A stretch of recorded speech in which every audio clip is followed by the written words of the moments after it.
All right, guys, so we got a mock-up plank that represents where the tank is going to be. I'm really happy with this so far, so let me just tell you what's going on here. We've got this hook up here in that strong beam that's in a hole that exists OEM. Okay, we've got this hook here, and then we've got that hook there, right? So even if it was just these two straps holding the whole tank, which it won't be, but even if it's just those two, if the tank's completely full, let's say the tank weighs 350 pounds, that's half of 350 pounds because they're only holding it on the one side of the tank, because the other side of the tank, by the way, those loop down and come up through over there into a factory hole in the van up on the top. And then same thing with the other one, factory hole in the van up on the top, okay? And that's a thick wall where it's hooked on, and these are double prong hooks, so they disperse the weight nicely, okay?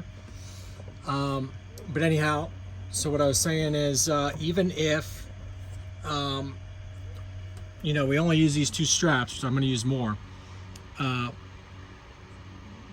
You take 350, you divide it by 2, so you're 175, and then 75 divided by 2, so you're only at, or excuse me, 175 divided by 2.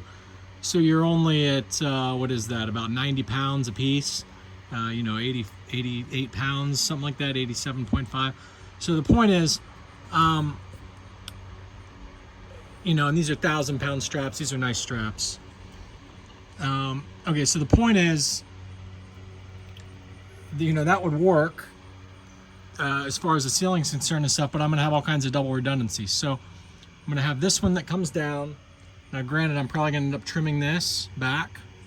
It just depends here what I'm going to do yet. I might actually make a hole for this where it has to come down through. That way it's under tension, kind of, and it comes straight down alongside the tank. But the point is, there's also going to be a rigid frame around the tank, like a rigid crate. So the tank, if it's laid on its shortest side, up to top to bottom, it's just as wide as this board. If it's laid on its edge, it's got a little bit of a gap on each side so that you can build a little crate out of thin wood, which is what I'm going to end up doing. So it's going to be on what I would say is its side, and I don't know that for sure. I'm just saying, I'm just calling it that for, okay. So this is all the way back against the wall. Remember, the crate is going to be against the wall, so you don't have to worry about the tank getting ruptured with sharp edges, okay? And then what I'm doing right now is I'm brainstorming. Okay. So the tank, by the way, is going to be strapped to the wall. So there's going to be another strap, a fourth strap that you don't see yet, that comes around the wall, around the frame, and back to the other wall. So that'll take care of keeping it snug against the wall. So then you say, okay, well, when you hit bumps, it's going to fly up. So there's going to be a rigid beam that's part of the frame, part of the crate, that goes up and is probably bolted to the van, the wall of the van, because I don't want it pushing just on this, because if it just pushes on that, it's putting all that jolt load onto those single bolts there that are already holding, okay? So I'm going to do something with the wall that'll control the, what do you call it, the height as well, both lifting as well as collapsing. So the straps aren't going to have that heavy duty of work to do. I'm going to end up rounding the edges on this all the way around, so these straps are going to have an easy chore of, you know, not being destroyed. And I'm also going to end up putting, now both of these are at a slight diagonal, okay, and that's just by design. That's the way I'm doing it. Because that's where the holes are in the van, okay?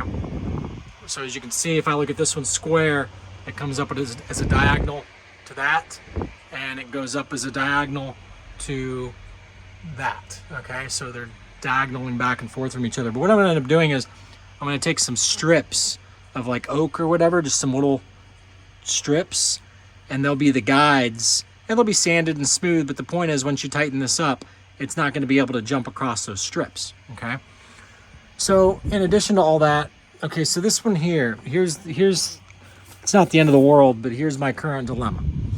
this one that comes down and across, okay, if we were to take this back up through here, okay,